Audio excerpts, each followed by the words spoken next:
如果你要在1899年买辆车，你将有3个主要选择。你可以买辆蒸汽动力汽车，通常靠锅炉推动，多远都可以到达。前提是你不介意携带额外的备用补充水，也不介意等30分钟烧水暖机。你也可以买辆汽油驱动的车，然而这些车型的内燃机需要危险的手摇启动，途中有巨大的噪音和难闻的废气。所以你最好的选择可能是第3个选项，由电池驱动的电动汽车。这些车启动快、环保且运行安静。如果你住在供电的地方，很容易在夜间充电。如果看似选择简单，并不只有你这么想。到19世纪末，近40%的美国汽车是电动的。在有早期电力系统的城市，电动汽车是一种受欢迎且可靠的替代品，与偶尔会爆炸的竞品相比。但电动汽车有一个主要问题：电池。早期汽车电池昂贵又低效，许多发明家，包括托马斯·爱迪生，试图制造能储存更多电能的电池。有些甚至在城市建造电池交换站来更换没电了的电池。但这些措施还不足以让电动汽车长途旅行，而且售价是汽油车的2倍多。许多人买不起这些奢侈品。与此同时，石油的发现降低了汽油的价格，新技术进步使内燃机更具吸引力。电子启动替代手摇点火，消音器使发动机更安静，橡胶支座使发动机减少震动。1908年，福特发布了 T 型车，这款廉价高品质的汽油动力汽车抓住了公众的兴趣。到1915年，公路上电动汽车的行驶比例急剧下降。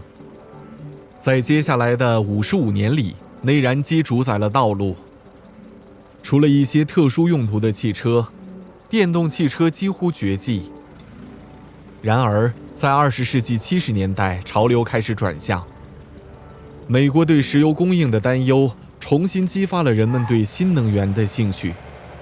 20世纪80年代，洛杉矶等城市的汽车排放与雾霾有关的研究，鼓励政府和环境保护组织重新考虑电动汽车。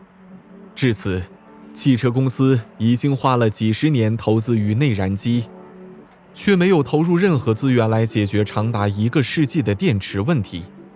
但其他公司正在开发越来越高效的电池，为新涌现的便携式电子产品供电。20世纪90年代，市场上出现了高能量密度的镍氢电池。很快，锂离子电池也问世了。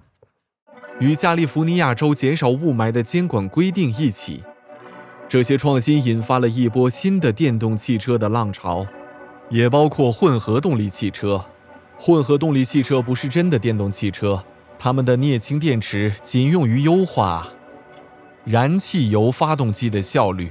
但在2008年，特斯拉汽车公司进一步创新，其锂离子动力跑车吸引了消费者、汽车制造商和监管机构的注意力。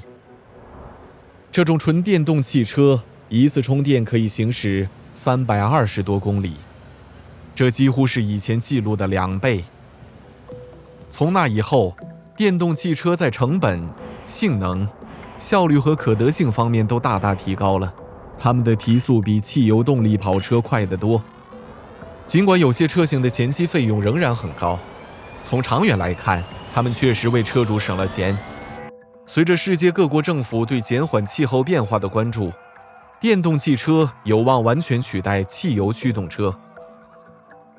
在挪威，2020年汽车销售中，嵌入式电车占据了 75%， 加利福尼亚州等的零排放汽车法令和欧洲积极减排等政策，极大地减缓了全球对汽油动力车的投资。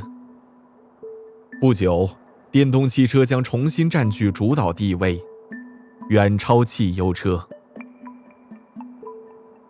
想要了解更多科学家、决策者和像您一样的人为确保地球的未来而采取的激动人心的措施吗？请访问 i.tai.com Earth School 来满足您的好奇心和期望。